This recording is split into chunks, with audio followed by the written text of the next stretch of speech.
खैरन अस्सलाम वालेकुम and welcome to बारान रहमत विद मी सिद्रा इकबाल। उम्मीद करते हैं कि आज का रोज़ यानी इतवार का रोज़ आपके लिए अच्छा गुजरा होगा। आज शब इंशाल्लाह ताला शब बेदारी भी है और हम 23वीं शब होगी क्योंकि तो हम ताख़रात है और यकीनन हम लैलतुल क़द्र की तलाश करेंगे, अल्लाह ताला को मनाने की कोशिश करेंगे और इस रात में इबादत करेंगे जो कि यकीनन हज़ार रातों से बेहतर है। अंग्रेज़ी का एक बड़ा कॉमन और बड़ा मशहूर मुहावरा है कि what you do not repair you will repeat, यानी अगर आपके दिलो दिमाग में कोई ऐसा पैटर्न बैठा हुआ है, कोई ऐसा एक ख्याल या वसवसा घर कर चुका है जिसमें आप अपनी वर्दीनेस को कम समझते हैं, जिसमें आप समझते हैं कि मिसाल के तौर पे आपने बहुत गुनाह किए हैं और आप इस्तग़फ़ार के मुस्तहिक नहीं हैं, आप अच्छी चीज़ों के या ब्लेसिंग्स के, बरकतों के डिज़र्विंग नहीं हैं, तो यकीनन यही चीज़ सेल्फ फुलफिलिंग प्रोफेसी की तरह आपकी ज़िंदगी में आती रहेगी। यानी कुछ चीज़ों को जब मैंने लॉ ऑफ अट्रैक्शन के बारे में अक्सर लोग बात करते हैं और मैं जब इसको पढ़ रही थी और मुझे लगता है कि कई चीज़ें आपको अपनी दीन से भी सामने नज़र आएंगी। मिसाल के तौर पे हम जब बात करते हैं ला इलाहा इल्ला अंता सुब्हानका इन्नी कुन्तु मिनज़ ज़ालिमीन, ये एक आयत है जिसमें बाकायदा कहा जा रहा है कि हमने अपनी जानों पे ख़ुद जुल्म किया है, यानी वनी इंसान अपने ऊपर ख़ुद जुल्म करता है। अल्लाह ताला की तरफ से रहमत और बरकतें और अल्लाह ताला किसी के साथ भी नाइंसाफ़ी नहीं करता। हम क्यों किसी भी मुश्किल में फंस जाते हैं, या तो हम शॉर्टकट्स तलाश कर रहे होते हैं या जल्दी कर रहे होते हैं। लॉ ऑफ अट्रैक्शन भी आपको एग्जैक्टली यही कहती है। वो कहती है आपको ये चीज़ नहीं मिलेगी या वो चीज़ नहीं मिलेगी जो आप चाहते हैं, आपको वो चीज़ मिलेगी जो आप डिज़र्व करते हैं, यानी आपकी अपनी फ्रीक्वेंसी के साथ जो चीज़ अलाइंड है। आप लाख कहते रहें कि जी मुझे बहुत सारी ढेरों दौलत चाहिए, बरकत चाहिए और मेरे रिस्क में इजाफा कर दे, लेकिन अगर आपकी मेंटालिटी, आपका माइंडसेट स्कैसिटी वाला है, मुफलिसी वाला है, यानी आपके पास जो कम है उसको देते हुए आपको तकलीफ़ हो रही है और आपको ये महसूस हो रहा है कि अगर मैंने किसी की मदद कर दी तो जो कुछ मेरे पास है वो भी ख़त्म हो जाएगा, सो दैट मीन्स कि आप ऑटोमेटिकली एक स्कैसिटी माइंडसेट में हैं। इसमें अब आपको जितनी भी चीज़ें मिल जाएं, दुनिया जहान की दौलत मिल जाए, क़ारून का ख़जाना मिल जाए, आपका एटीट्यूड यही रहेगा। So it's more about your attitude. कई लोगों को जब हम कहते हैं ना कि इनके रिस्क में बहुत बरकत है, अल्लाह ताला ने इनको बहुत इत्मीनान बख्शा है, बेसिकली वो थोड़े में भी खुश रहना जानते हैं, उनको ये एहसास नहीं होता कि उनके पास किसी चीज़ की कमी है। I think that's the best mind set to get in to. लेकिन आज जी शुरुआत करते हैं सुन्नत नबवी से। आपने अक्सर सुना होगा कि ज़िंदगी के मुख्तलिफ़ पहलुओं के हवाले से हमारे पास रहनुमाई मौजूद है अहादीस से और सीरत नबवी से। एक उसमें बड़ी अहम चीज़ जो बार बार रिपीट की जाती है, छोटे बच्चों को हम सिखाते हैं कि अपना बिस्तर हमेशा बनाकर उठो, यानी आप जब सुबह उठते हैं तो ऐसे नहीं कि हर चीज़ बिखरी हुई हो, चादर ख़राब हो और आप उसी तरह उठ के जा रहे हैं, वापस आएँ तो वो उसी तरह पड़ा हुआ है। आप उसको हमेशा झाड़ कर अच्छी तरह बना कर जाएँ और वापस आकर भी उसको झाड़ कर उसमें सोएं। ये आपको आई डोंट नो कि कितने लोगों को पता है, ये सुन्नत नबवी भी है और इसी चीज़ की हमें डायरेक्शन भी दी जाती है। जी जनाब, साइंटिफिकली अगर देखा जाए तो human bodies are always shedding. आपको कई लोगों को लगता है कि ये भाई हमारे बाल बहुत गिर रहे हैं, हम जहाँ बैठते हैं वहाँ पे बाल गिर रहे हैं, या सर में अगर खुश्की हुई हुई है तो वो आपको नज़र आती है, लेकिन ये वो ज़र्रात हैं जो आप देख सकते हैं। इससे भी माइक्रो लेवल की बहुत ही छोटी चीज़ें आपकी बॉडी से ऑलवेज डिफ्यूज़ ऑफ हो रही होती हैं। तो यकीनन ये डेड सेल्स झाड़ के सोने के बड़े बड़े फ़वाइद हैं और यकीनन हमारा दीन क्योंकि मुकम्मल ज़ाब्ता हयात है तो इस तरफ आपकी निशानदेही करता है। हमने कल सारा प्रोग्राम क्योंकि 21 रमज़ान मुबारक था, यौम अली था और शाह नजफ़ यानी मौला अली के हवाले से किया। आज हमने सोचा कि आपको एक और रिपोर्ट दिखाई जाए जो कि नजफ़ की सरज़मीन से इसका ताल्लुक़ है और एक बहुत ही खूबसूरत अनमोल पत्थर है जिसको दुर्रे नजफ़ कहा जाता है। इसकी क्या अहमियत है, इस क्रिस्टल से क्या फ़वाइद आते हैं और यकीनन जो भी ज़ियारतों पे जाता है आपके लिए यकीनन ये तोहफ़े के तौर पे लाया होगा।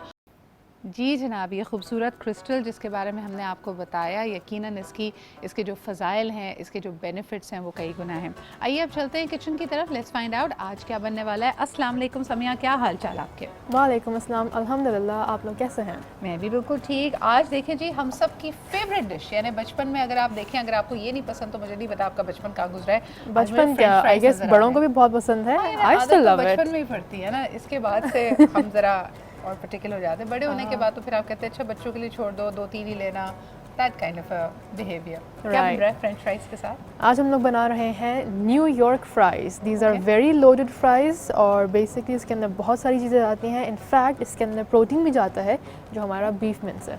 बीफ कीमा। ओके, सो बेसिकली आप जो नॉर्मल फ्राइज़ होते हैं ना, सादा फ्राइज़, वो नहीं, आपने उसके ऊपर बहुत सारे और लवाजमात आप देखेंगे। एग्जैक्टली, हम लोग और इनफैक्ट इसमें कीमा है और क्या कीमा होगा? है, हल्की सी चीज़ डालेंगे, कुछ वेजिटेबल्स होंगी, सावर क्रीम होगा जो हम लोग खुद अपने किचन में बनाएंगे।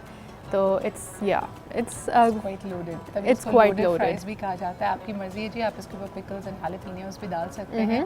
सो it's really up to you, looking forward to that. अच्छा, मुझे बताएं कि अगर ये तो आपने मुझे लग रहा है कि फ्रोज़न वाले Right. फ्रेंच फ्राइज़ लिए हैं, अगर घर में फ्राइज़ बनाने हों और क्रिस्पी रखना हो, उसके लिए कोई टिप देना चाहिए लोगों को? उसके लिए एक टिप ये है कि पहले आप उसको पार्शियल बॉईल कर लें, पहले कॉर्नफ्लावर के साथ कोट करके उसको हाफ फ्राई करें। Okay. थोड़ी देर के बाद जब वो कूल डाउन हो जाए उसके बाद फिर से फ्राई करें। सो ये जो डबल फ्राई होता है that makes it crispy as लेकिन वेल। उसमें ज़्यादा ऑयल, अच्छा ऑयल का टेम्परेचर क्या होना चाहिए? Because sometimes I feel you can tell if you are double frying तो चिप्स के अंदर बहुत ज़्यादा ऑयल होता है, बहुत ऑयली हो जाता है। वो इस तभी होता है जब आपका ऑयल इतना गर्म ना हो। आपने अगर ठंडे ऑयल में डाल दिया है तो it just socks it up. आप Okay. गर्म ऑयल में डालें, फ़ौरन डिप करें, फ़ौरन निकाल लें उसको।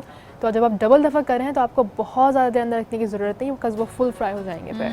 वैसे मैं आपको बताऊं, इनकी सारी साजिशों को मैंने नाकाम बनाया है क्योंकि ये प्री इफ्तार था और ये इतना लोडेड चल रहा था। अभी तो खैर मैंने अबाया पहना हुआ है। I have actually been working out and eating really clean in Ramzan. So समया नहीं, मैं नहीं कामयाब हो दूंगी आपको।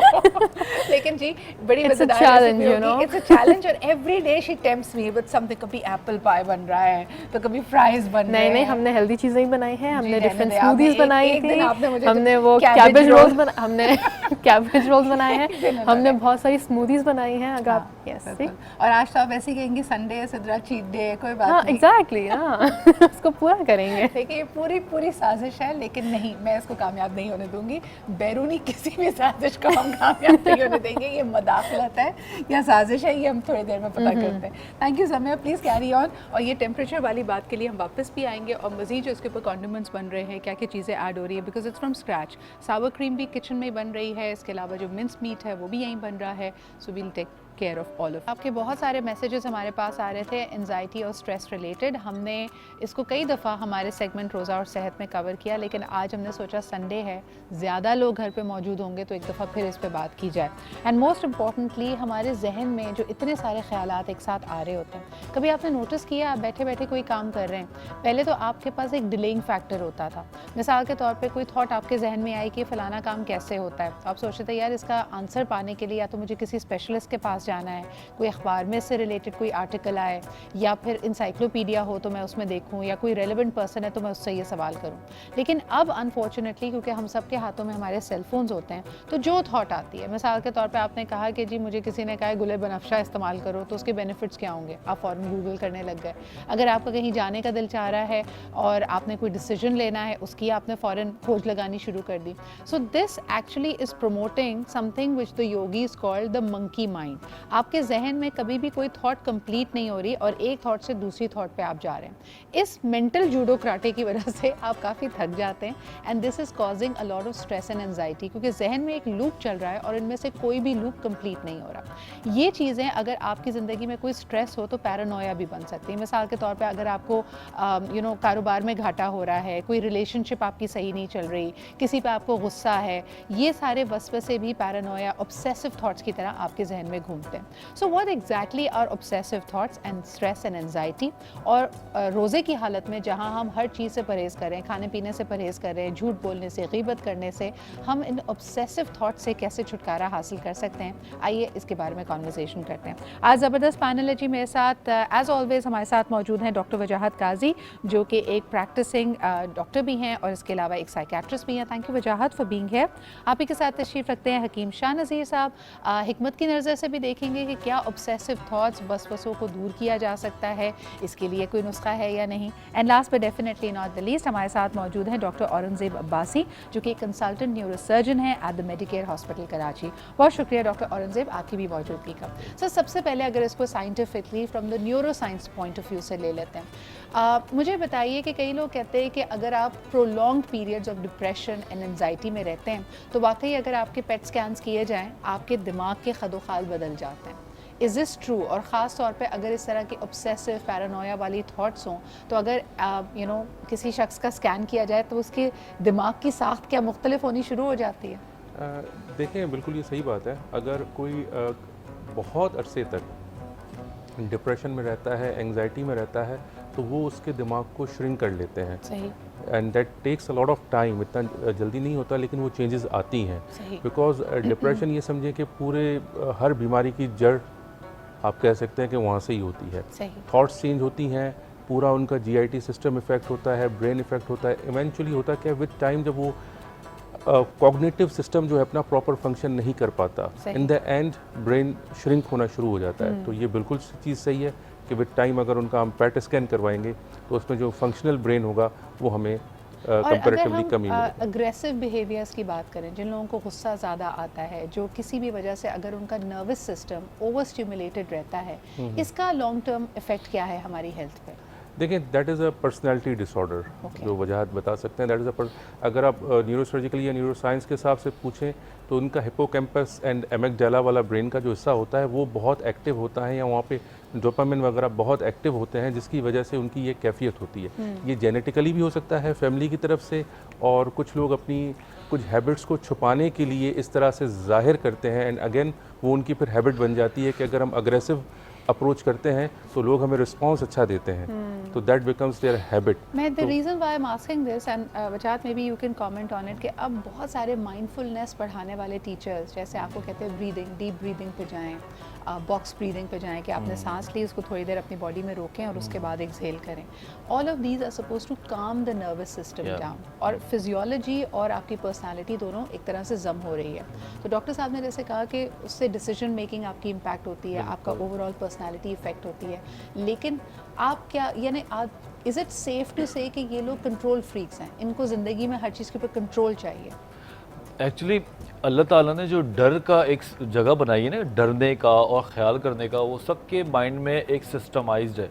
लेकिन कुछ लोग ऐसे होते हैं जिनका वो जो सिस्टम है वो ओवर एक्टिव है। अच्छा। ठीक है, जिस तरह एमिगडाला अगर वो ओवर एक्टिव होता है तो वो एड्रेनलिन रश करता है। जब वो केमिकल बॉडी से निकलता है तो आपका एक पूरा सिस्टम जो है ना वो ख़राब होता है, जिसमें ब्लड प्रेशर का बढ़ना, टेकिकार्डिया जिसको पैल्पिटेशन भी कह सकते हैं, दूसरा ये ड्राई लिप्स और एंजाइटी, ठीक, और साथ साथ पेट का ख़राब होना। उनके पेट में कभी या तो डायरिया हो जाएगा या उनको ब्लोटिंग होती है, और भी बहुत सारी चीज़ें। तो ये एक थोड़ा सा लाचारी वाला कंडीशन होती है उनकी, क्योंकि वो केमिकल्स उनकी बॉडी में ऐसे निकल रहे होते हैं कि वो कंट्रोल कर नहीं सकते। अच्छा, लेकिन अगर हम अपने थॉट्स को कंट्रोल करें, which can be the first point of it, आप अक्सर बात करते हो शो में ईगो के हवाले से। Ego is nothing but ego is trying to repeat a story, जो कि हो सकता है एक नेगेटिव स्टोरी क्यों ना हो, क्योंकि ईगो का काम है आपको सेफ रखना। मिसाल के तौर पे आप कई लोगों से मिलते हैं जो कहते हैं हम बड़े प्रैक्टिकल हैं, हमें पता है कि जी मैं कारोबार करूँगा भी तो बहुत कामयाब नहीं हो सकता, या मुझे जो ना कोई भी चीज़, उन्होंने अपने जहन को एक स्टोरी बताई हुई है कि सारे मर्द बेवफा होते हैं, सारी लड़कियां लालची होती हैं, या कोई भी चीज़ आपने कही भी अपने जहन को, और आप कहें कि यार इससे तुम्हें फ़ायदा तो कोई नहीं हो रहा है, ये तो एक ऑब्सेसिव थॉट है, लेकिन ये तुम्हारी अजम्पशन है। बिल्कुल। इसको कैसे ईगो प्रोटेक्ट करता है? इसमें पैरानॉइड पर्सनालिटी डिसऑर्डर जो टाइप ए पर्सनालिटी होती है उसका बड़ा मदखल है। वो लोग शुरू से ही हर चीज़ को नेगेटिव से लेते हैं और फिर उसके अंदर पॉजिटिविटी ढूंढते हैं आखिरी में जाके, और कुछ ऐसी पर्सनालिटीज़ हैं जो पॉजिटिवली स्टार्ट करते हैं अपने आप को। तो ये दो बड़े अलग लोग हैं। जब इस टाइप के लोग तो ऐसे भी होते हैं कि कोई इनको देख के बार बार हंस भी रहा है तो बोले ये क्यों हंस रहा है, यकीन इसको मुझसे कोई काम होगा। ठीक है, तो पैरानॉइड पर्सनालिटी जो है उनका जो ईगो सिस्टम है वो बहुत पीछे होता है, और उनको बाकायदा कॉन्शियसली सीखना पड़ता है कि अपने आप को कैसे पॉजिटिव रखा जाए। और इन दो लोग अगर इत्तेफाक से किसी वर्क प्लेस में या ज़िंदगी में या रिलेशनशिप में साथ हों तो इनकी निभ सकती है? इनकी बहुत मुश्किल होता है क्योंकि दोनों में शकूक होते हैं। हाँ, और दोनों अलग हैं बिल्कुल, एक मशरिक है तो एक मगरिब है। हाँ जी, एक आदमी कहता है कि मुझे तो फिक्र ही नहीं है, तुम जो भी पहनो जैसे भी कहो। हाँ। दूसरा कहता है तुमने मुझे ऐसे क्यों देखा, या आज तो बड़ा प्यार आ रहा है तो मैं मुझ पे खैरियत तो है। यानी मिसाल के तौर पे एक है जिसको परवाही नहीं, वो कहता है अल्लाह करेगा बिल पे हो जाएंगे, हाँ अल्लाह वास्ते चलते रहते हैं, बन जाएगा घर भी और हो जाएंगे सारे काम भी, और दूसरा जो हर वक्त फ्रेट करता रहता है कि ये कब होगा, और उसको बड़ा परफेक्शनिज्म की तरफ उसका जो दिमाग होता है कि वो हर चीज़ बहुत जल्दी हो जाए, और इसी कंटिन्यूटी में फिर ऑब्सेशन डेवलप होता है। ऑब्सेशन, कंपल्जन, पैरानोया, फिर स्ट्रेस, एंजाइटी, ये सारे एक ही ख़ानदान के चचा मामू के समझ लें बच्चे हैं। हाँ। ये सब एक ही तरीके से आते हैं और फिर जैसा और डॉक्टर एक साहब के ने बाद कहा, दूसरा हाथ पकड़ के दूसरे को भी ले आता है। बिल्कुल ये पूरा एक बॉक्स है। जब पेशेंट हमारे पास आता है ना, जैसे डॉक्टर साहब ने बोला कि वो कॉग्निटिव डिस्टॉर्शन के साथ आता है। एंड स्टेज यही है कि मैं कुछ अच्छा नहीं सोच पाता, कुछ अच्छा नहीं होगा, नेगेटिविटी मेरे अंदर बहुत है। तो ये एंड स्टेज है। ये पहले जो है ना, ये बच्चे बड़े होने में टाइम लगता है। अगर आप शुरू में इनको देख लें तो बड़ा आसान है, फिर इनको होता सब कॉन्शियसली है। अच्छा मुझे बताएं शाहनज़ीर साहब, पहले लोग कहते थे कि इस तरह के एक्सपीरियंसेस, तजुर्बात लोग गैदर करके आहिस्ता आहिस्ता मनफी सोच की तरफ जाते हैं कि भाई ज़िंदगी में बड़े उतार चढ़ाव देखे, तो आइडियलिज़म था वो ख़त्म हो गया। जब इंसान जवान होता है, कॉलेज स्टूडेंट को कहा जाता है ना कि तुम्हारी ज़िंदगी का बेहतरीन फेज़ है। Why? Because you very idealistic, सब चीज़ें पॉसिबल लगती हैं, लगता है कि कुछ भी करना चाहेंगे वो पा लेंगे।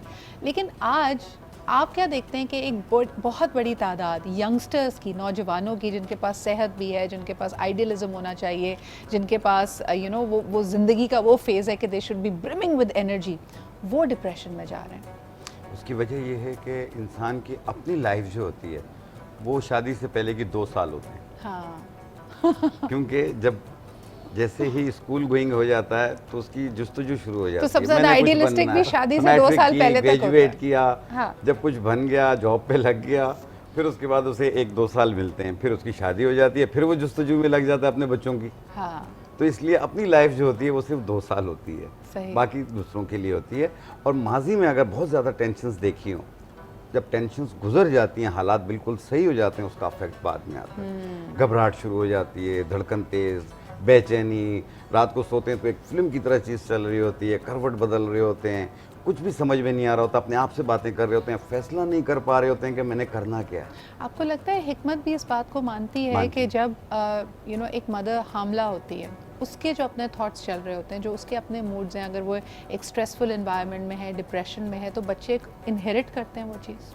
देखिए बिल्कुल ये विरासत से भी होता है। सही। अगर आप किसी को भी वालिदैन में अगर स्ट्रेस, डिप्रेशन, टेंशन या साइको प्रॉब्लम्स होती हैं, वो बच्चों में भी आने के चांसेस होते हैं। जैसे हाई बीपी है, शुगर है, ऐसी चीज़ें ऐसे बच्चों में भी आने के चांसेस होते हैं। और ऐसे लोग होते हैं बहुत छोटे दिल के, हर चीज़ अपने आप पे हैवी कर लेते हैं, और कोई भी बात जहन में आ जाए फिर उसके 10 मायने निकालते हैं। जिस तरीके से अभी आपने एक सवाल बताया कि जी एक दूसरे की बात समझ नहीं पा रहे होते हैं, कि जैसे अभी डॉक्टर वजाद साहब ने कहा कि 2-3 बार पूछ लिया तो बोलते हैं बड़ा प्यार आ रहा है। हाँ। ठीक है, अब अगर वो कोई और भी उसकी खैरियत पूछेगा ना, अच्छा दिन में 3 बार। मैंने कई दफ़ा कपल्स को देखा है कि एक शख्स अगर बहुत ज़्यादा केयर करते हुए आपके लिए फॉर एग्जांपल चेयर पुल कर रहा है, तो दूसरे का ओरिएंटेशन बहुत मुख्तलिफ हो सकता है। वो कहता है कि क्या तुम ये दिखाने की कोशिश कर रहे हो कि मैं बीमार हूँ and I can't handle my self. तो यानी एक अलग ही नज़रिया है, आप किसी की केयर को भी मिस इंटरप्रेट कर सकते हैं। आपको लग सकता है कि जी ये दिखावा हो रहा है, दुनिया के सामने किया जा रहा है, but this is your own doing.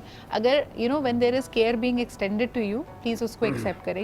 कई चीज़ें आपके पास मल्टीविटामिन्स ऐसे हैं। तो जब हम रेगुलर बात करते रहते हैं कि आप पानी अच्छे से पीजिए, जो आपके 8 ग्लासेस दिन में रिक्वायर्ड है, डाइट अपनी अच्छी रखें, इसके अलावा मेडिटेट करें, नींद पूरी करें, ये सब वो उसूल हैं जो बेसिक उसूल हैं, और उसके बाद आपकी ज़हनी सेहत अच्छी रखती है। लेकिन वक्त के साथ साथ आपने देखा होगा इस वक्त मार्केट में बहुत सारे सप्लीमेंट्स ऐसे मौजूद हैं जो लोगों को ये बताते हैं कि जी एज के साथ साथ जो आपका हाफजा कमज़ोर हो रहा है, चिड़चिड़ापन आ रहा है, या दिमाग में खुश्की आ रही है, एट्सेट्रा एट्सेट्रा, उसके लिए आप कॉड लिवर ऑयल, C10Q, इस तरह की मुख्तलिफ चीज़ें ले सकते हैं। लेकिन हमने सोचा कि हिकमत की नज़र से देखते हैं अगर हमारे पास कोई ऐसा नुस्खा मौजूद है या नहीं। तो शाहनज़ीर साहब हमारे साथ हैं दिमागी सेहत के लिए, दिमाग को चाको चौबंद रखने के लिए और उसको तमाम ग़िज़ाइयत देने के लिए उनके पास एक ज़बरदस्त नुस्खा है। लेट्स फाइंड आउट कि वो क्या है।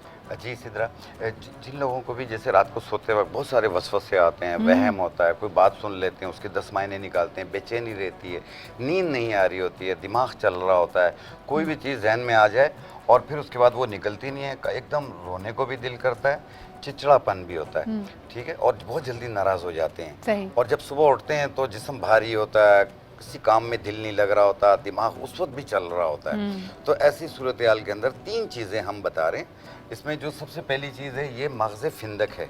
फिंदक इसे क्लोज करके दिखाएंगे, बादाम की तरह है बिल्कुल। इसको तोड़ के इसके अंदर का जो मग़ज़ है वो हमने काम में लेना है। ये कहाँ से मिलता है? ये पंसारी की दुकान पे। नहीं, ये होता क्या है वैसे? ये एक पौधा होता है, उसका बीज होता है, ये फल होता है, जैसे बादाम उगता है। ये इसका पाउडर है, सही। हम ये लेंगे 50 ग्राम। मुझे ये बताएं, मैं अक्सर लोगों से पूछना चाहती थी, ये जो खुबानी का बीज होता है और उसके अंदर से जो बादाम निकलता है, बड़े बूढ़े हमेशा मना करते थे ये नहीं खाना चाहिए, इससे दिमाग कमज़ोर होता है। Is it true? नहीं, ऐसा तो कभी हुआ नहीं है, क्योंकि गिरी इसमें जो भी होती रोगन थी। होता है। अच्छा। इसमें भी रोगन होता है, तो ये भी काम का होता है, लेकिन इसका कड़वा बीज जो होता है ना, वो सर के जुओं को मारने में काम आता है। जो कि मीठा होता है वो जो है वो काम का होता है, खाने का होता है। अच्छा, ये आ गया जी खंदक, फिंदक। ये मगज़े अखरोट है, बिल्कुल सही हो गया। आम चीज़ है ये इसका पाउडर है। ये अखरोट भी का हमने पाउडर, 50 ज़बरदस्त। ग्राम। ये है मगज़ कमल घट्टा, ये एक बीज होते हैं ब्लैक कलर के, इसको तोड़ेंगे, इसमें से वाइट कलर का बीज निकलेगा। सही है, और इसका वजन भी हमने लिया 50 ग्राम। ये इसका तो ये पाउडर सब है। मिला दें, सही हो गया। इसे इन तीनों को मिला के एक ही मशीन में डाल के भी आप पाउडर बना सकते हैं। और ये पाउडर इसकी इस्तेमाल कैसे एक करना चाय वाली चम्मच रात को सोने से 1 घंटा पहले पानी के साथ लें। बिल्कुल सही है। थोड़ी देर के बाद आस्ते आस्ते आपको नींद भी आएगी, सुकून भी होगा, दिमाग का फजूल का चलना ये भी ख़त्म होगा, जो 10 महीने निकालते हैं वो भी ठीक होगा। आप यानी खुद भी सुकून से सोएंगे, दूसरों को भी सोने देंगे। अच्छा, मुझे बताएं, ये बात बल्कि आप दोनों से भी पूछना चाहूँगी, बहुत सारे सप्लीमेंट्स जैसे मैंने कहा मार्केट में मिल रहे हैं, हेयर केयर और स्किन के लिए तो मिलते ही हैं, लेकिन ब्रेन के लिए और ख़ास तौर पे आपकी मेमोरी को शार्प करने के लिए भी होते हैं। डॉक्टर साहब, वुड यू रेकमेंड देम? देखिए, डिपेंड करता है पेशेंट टू पेशेंट। अगर हाँ। पेशेंट के उस तरह की कंडीशन है या उस तरह का स्टेज है तो फिर हम नहीं, रिकमेंड ये तो करते ओवर हैं। द काउंटर होते हैं ना, कहते हैं आप ज़िंदगी में देखिए, वैसे अगर ही विटामिन्स ले रहे नहीं, हैं अगर जैसे। पेशेंट की देखें, अगर नींद पूरी नहीं है तो हाँ। वैसे ही उसकी कंसंट्रेशन और मेमोरी डेफिसिट तो वैसे ही आ जाता है। तो ओके। अगर वो नींद की आप उसको टैबलेट देंगे या अपनी नींद पूरी करेगा तो उसकी कंसंट्रेशन और मेमोरी इम्प्रूव हो जाएगी। सही। अगर वो किसी स्ट्रेसफुल इवेंट से गुजर रहा है तो डेफिनेटली उस पर भी कुछ इवेंट्स याद नहीं रहते बंदे को। तो इस तरह की अगर कोई वजह है तो पहले तो उसको सॉल्व किया जाएगा। लेकिन एक जो एज रिलेटेड इश्यूज होते हैं मेमोरी के, कि जैसे जैसे एज बढ़ रही है, कोई ऐसी स्ट्रेस भी नहीं है लेकिन मेमोरी कम होती जा रही है, दैट इज़ अ स्टेज कि हम उस टैबलेट को रिकमेंड करते हैं। ठीक है जी। एक मेमोरी हाफजे को बढ़ाने के लिए बहुत सारी दुआएं भी हैं, सप्लीमेंट्स भी हैं, लेकिन ब्रेन फूड और क्या क्या होते हैं इसमें जानते हैं। नेक्स्ट नुस्खा क्या बना रहे हैं? डिप्रेशन की वजह से भूलने की शिकायत बहुत ज़्यादा हो जाती है। कोई भी काम वो भूल जाते हैं, बात करते करते भूल जाते हैं कि मैं क्या बात कर रहा था। और इसके अलावा कोई काम होता है तो वो भी भूल जाते हैं। शॉर्ट मेमोरी भी लॉस होती है, और दूर की जो पुरानी बातें होती हैं वो कुछ याद रहती हैं, और कुछ लोगों को वो पुरानी बातें बहुत ज़्यादा तंग करती हैं। सही। तो इसकी वजह से दिमागी कमज़ोरी हो जाती है, भूलने की शिकायत। तो ये बच्चे बड़े सब इसे इस्तेमाल कर सकते हैं। इसमें हम लेंगे ये मगज़ धनिया। आप धनिया इस्तेमाल करते हैं, ये उसके अंदर का मगज़ है। ये इसका पाउडर है, हमने लिया ये 50 ग्राम। सही। और ये है मगज़ बिनोला, ये कपास के बीज होते हैं, ये उसके अंदर का मगज़ होता है। सही। ये इसका पाउडर है, ये भी हमने लिया 50 ग्राम। और ये मिश्री, मीठी वाली मिश्री है, ये इसका ये भी पीस पाउडर के है। रखी हुई है। ज़बरदस्त। ये भी हमने 50 ग्राम लिया, मिक्स कर लिया। और इसकी आधी चाय वाली चम्मच सुबह, आधी चाय वाली चम्मच शाम को। अच्छा, मुझे बताएं, अब मैं अक्सर ये पूछना चाहती थी, जैसे ये तो चले मुझे नज़र आ रहा है बहुत साबुत है, हाँ। ये वाली चीज़ें तो ऐसी हैं जो आप ग्रेनी भी अगर हो आप खा चबा के सकते खा हैं, सकते हैं, तो हमें सकते हैं। ऐसे ही मिला भी सकते हैं मिला भी इनको? सकते हैं इसको। जैसे अगर कोई- बॉटल में आपको सौंफ बिल्कुल। वगैरह पसंद है? आप इसके अंदर सौंफ भी डाल सकते हैं, जैसे मगज़ बिनोला, मगज़ धनिया और सौंफ मिला लें, मिश्री थोड़ी मिला लें। है ना? हाँ, इस्तेमाल तो करें, यानी बिल्कुल जायका पाउडर अच्छा ना होता भी है। बनाएं, अगर आप इसको चलते फिरते जैसे स्नैक के तौर पे खाना चाहें। सौंफ लोगों के पास रखी होती है, छालिया लोग खा रहे होते हैं। अच्छा, उस एक तरह बात में। याद रखिएगा, जिनको भी एंजाइटी डिप्रेशन रहती है उनको गैसेस बहुत रहती हैं, और अगर वो सो भी जाते हैं तो उनको नेगेटिव ख्वाब आते हैं, डरावने ख्वाब आते हैं। सही। तो ये एक भी प्रॉब्लम होती है। तो इसलिए कहते हैं कि खुश रहा करें, टेंशन ना लिया करें। ज़िंदगी ये गुजर रही है, 4 दिन की है। आपने सुबह से लेकर शाम तक का दिन गुजार लिया, अगर हंस के गुजारा तो भी गुजर गया, लड़के गुजारा तो भी गुजर क्या गया। बात है। क्यों ना हंस के गुजार लें। ज़बरदस्त। मुझे बताएं कि इन दोनों में से कौन सा नुस्खा हाफजे को भी ज़्यादा देखिए, ये हाफजे के लिए जो सबसे बेहतरीन है, मेमोरी के लिए भी बेहतर है, जी। जो कि दिमाग को ताकत देगी। धनिया। मगज़ धनिया और मगज़ बिनोला और मिश्री, ठीक ये है। 3 चीज़ें बराबर वजन लेके मिक्स करके पाउडर बनाएं। आधी चम्मच सुबह नाश्ते के बाद, आधी चम्मच रात खाने के बाद। आप ये रेगुलर इस्तेमाल करें, इससे वेट नहीं बढ़ेगा, और दूसरा ये है कि मेमोरी भी बेहतर हो अच्छा, जाएगी। नज़र भी तेज़ होती है इससे? जी, अगर नज़र इसमें ये है कि और क्या अब ऐड वो करें? विज़न के ऊपर बात होती है ना, हाँ। कि अगर नज़र को बचाना हो तो सबसे पहले अपनी विरासत को देखें। अगर विरासत से नज़र कमज़ोर आ रही है, दूसरा बाज़ लोगों को साइनसाइटिस एलर्जी होती है, बलगम आता है, उसकी वजह से भी नज़र कम होती है, शुगर की वजह से कम होती है। ये कई रीजंस होती हैं। ठीक है, बिल्कुल सही है जी। ये दोनों आप ट्राई करके देखें। Let's go back. आइए जी, क्या कहते हैं आप, ब्रेन फूड अगर आपसे पूछा जाए नॉर्मली हमें अपनी डाइट में लोग कहते हैं ग्रीन लीव्स, पालक वगैरह शामिल रखो। फिर इसके अलावा कॉड लिवर ऑयल का बड़ा जिक्र होता है, विटामिन ए एंड डी अगर आप अच्छा ले रहे हैं तो that's brain food as well. Any other brain food जो आप लोगों को कहना first of all I would like to start from melatonin. Melatonin जो है आजकल यूनिवर्सली लोग देते हैं, इसका एक बेसिकली एक केमिकल है, हार्मोन है जो बॉडी में निकलता है और वो रात के 1-1:30 बजे के बाद सिक्रीट होता है, लेकिन जब अंधेरा हो और फजर के टाइम तक वो नेचुरली सिक्रीट होना ख़त्म हो जाता है। अब दुनिया भर में और पाकिस्तान में लोग टाइम पे तो सोते नहीं हैं, जिसकी वजह से वो केमिकल की डेफिशिएंसी बहुत हो गई। इसके लिए आपने मुझे क्यों देखा? हम सारे ये इसमें हैं मुब्तला, आपने से मुझे क्यों कहा? हम तो सोते नहीं हैं। तो मेलाटोनिन अमूमन हम लोग देते हैं और उससे काफ़ी अच्छा असर पड़ता है। दूसरा, आप दही का इस्तेमाल करें, सही, रेड बीन्स का इस्तेमाल करें, बनानास आप रोज़ लें या आगे पीछे थोड़ा बहुत गैप्स के साथ नाश्ते में डालें, एग्स लें और मुर्गी की कलेजी। ये 4-5 ऐसी चीज़ें हैं जिसे ट्रिप्टोफान होता है जो कि हमारे एंटी डिप्रेसिव मेडिसिन के अंदर सिंथेटिकली इस्तेमाल होता है। तो ये हम 5 चीज़ें नाश्ते में लेना शुरू करें ऑन ऑफ, तो क्या होगा, आपके ब्रेन के जो पूरे एक नरिशमेंट है वो अच्छी रहेगी, चाहे आप डिप्रेस्ड हों या ना हो। यानी आपके लिए ये तमाम चीज़ें एक दफ़ा फिर रिपीट कर लें। आपने वेजिटेबल्स एंड फ्रूट्स का यहाँ पे जिक्र किया है, जिसमें बनाना शामिल है, एप्पल्स शामिल हैं, सिट्रस फ्रूट्स हैं। इसके अलावा जिस तरह पालक भी है, it is rich in iron, I believe. Anything which is rich in, अब फिश के बारे में कहा जाता है ओमेगा 3 है, उसमें फैटी एसिड्स हैं, तो they also help you out.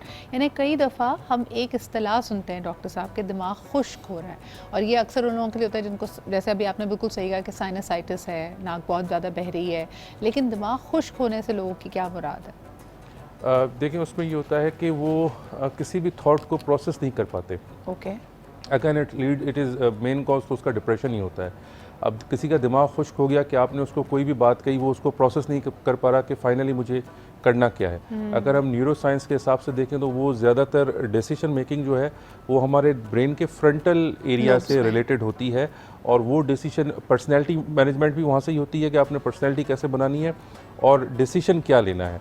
जैसे कहीं आग लग गई तो उन्होंने क्या करना है, उसको बुझाना है या वहाँ से भाग जाना है या कुछ भी नहीं करना। तो दैट रिलेटेड टू द मतलब frontal area of the brain. एक आखिरी सवाल करना चाहूँगी। हमारे यहाँ बहुत बात की जाती है बच्चों की मेल न्यूट्रिशन के हवाले से, और अब तो ये बहुत सारी स्टडीज़ पॉइंट आउट कर रही हैं। वर्ल्ड हेल्थ ऑर्गेनाइजेशन ने भी कहा है कि पाकिस्तान में स्टंटेड ग्रोथ है। जब बच्चे का ब्रेन की ग्रोथ स्टंटेड हो तो उसका पर्सनालिटी पे और हेल्थ पे क्या असर पड़ता है? बहुत अच्छा सवाल आपने पूछा। बेसिकली इसमें ये होता है कि मदर को शुरू से ही न्यूट्रिशन लेने की वो होनी चाहिए हैबिट। मल्टीविटामिन जैसे आपने कहा, मुख्तलिफ मदर्स की मुख्तलिफ होती है, लेकिन एटलीस्ट फोलिक एसिड जो है वो हाईली रिकमेंडेड होता है। स्पेशली फर्स्ट चाइल्ड के बाद मदर के जो सारे न्यूट्रिशन होते हैं वो शेयर करती है बच्चे के साथ, पैदाइश के वक्त भी और पैदाइश के बाद भी दूध के थ्रू शेयर करती है। अब जब उसके बाद फ़ौरन बाद सेकंड प्रेगनेंसी वगैरह आती है तो उसमें उसकी इतनी नरिशमेंट नहीं होती। स्पेशली आपको ये मिलेगा इंडो पाक एरिया में, इंडिया, पाकिस्तान, बांग्लादेश, ये श्रीलंका, ये पूरी ऐसा रीजन है जहाँ पे ये इश्यूज ज़्यादा है। और बच्चा भी आप अगर देखें कि उसकी जो नरिशमेंट है, the child is very selfish. देखें, बच्चा आप जब प्रेग्नेंट होंगी, अगर आप प्रॉपर अपनी नरिशमेंट नहीं करी, बच्चे को उसकी nourishment through your bones, through your body मिल जाएगी। कमज़ोर कौन हो रहा है? आप हो रही हैं। बिल्कुल, क्योंकि मदर अपने हिस्से में से उसको दे रही है। अब यहाँ पे ये है कि मदर एक्स्ट्रा नहीं खाती। कुछ सिस्टम फैमिली का इस तरह से होता है कि वो कोई एक्स्ट्रा, जबकि बाहर ये होता है कि इवन मदर को एक्स्ट्रा डाइट दी जाती है, मल्टीविटामिन्स दी जाती हैं, और उसके बाद जब बच्चा पैदा होता है उसको भी अलग से मल्टीविटामिन्स वगैरह दी जाती हैं कि भाई उसकी हेल्थ रहे, कोई इशू तो नहीं है। हमारे यहाँ ये होता है कि दो तीन एब्सोल्युटली, वक्त हमारे पास कम है डॉक्टर साहब, but this was very very comprehensive and important, क्योंकि हम अक्सर ये बात करते हैं, किसी को आप डांटते हुए कहते हैं ना, भाई इसको बात समझ नहीं आती, इसका दिमाग छोटा है। अब एक्चुअली स्टडीज़ पॉइंट आउट कर रही हैं कि एक बहुत बड़ी मेजॉरिटी जिनकी ग़िज़ाइयत, जिनकी न्यूट्रिशनल नीड्स पूरी नहीं हो रही, उनका जहन छोटा रह जा रहा है, उनकी स्टंटेड ग्रोथ है, और ये उनके मुख्तलिफ हिस्से, उनकी मुख्तलिफ ज़िंदगी के ज़ावियों पर इम्पैक्ट करता है। So please be mindful of that, और अपनी ग़िज़ाइयत का ख़ास ख्याल रखें, ख़ास तौर पर जो आप खाते हैं उसमें वो न्यूट्रिशनल वैल्यू भी होनी चाहिए। बहुत शुक्रिया। वजाहत हमारे साथ मौजूद थे, शाह साहब हमारे साथ मौजूद थे, एंड औरंगज़ेब साहब वाज आल्सो है।